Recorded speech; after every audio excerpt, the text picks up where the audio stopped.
આ વિડીયોમાં વાત કરીશું પોષ સુદ વિનાયક ચતુર્થીની।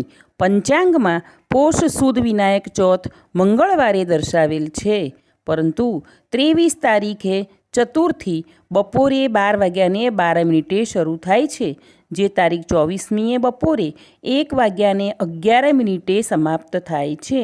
આ ચતુર્થી પર ચંદ્રની પૂજા કરવાની હોતી નથી, માટે આસ્થા અનુસાર ભક્તો મંગળવાર અથવા બુધવારે ચતુર્થી કરી શકે છે। દરેક ચતુર્થી તિથિ શ્રી ગણેશજીને સમર્પિત હોય છે।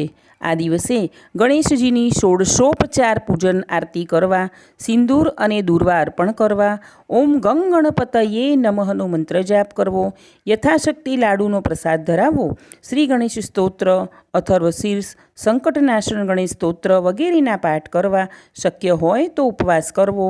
ખાસ યાદ રાખવું કે આ દિવસે ચંદ્ર દર્શન કરવા નહીં, સાંજે બ્રાહ્મણને ભોજન તથા દક્ષિણા આપ્યા બાદ પોતે ભોજન ગ્રહણ કરવું। આ વ્રતનું આસ્થા અને શ્રદ્ધાથી પાલન કરવાથી બધા મનોરથ પૂરા થાય છે અને જીવનમાં સફળતા મળે છે। આજે જરૂરિયાતમંદોને તલ, ગોળ, અનાજ, ભોજન અથવા ગરમ કપડાનું દાન કરવું। પંચાંગ મુજબ આ વખતે મંગળવારે અંગારકી વિનાયક ચોથ છે, માટે આ દિવસે ગણેશ પૂજાનું સવિશેષ મહત્ત્વ રહેશે। ચેનલને સબસ્ક્રાઈબ કરજો।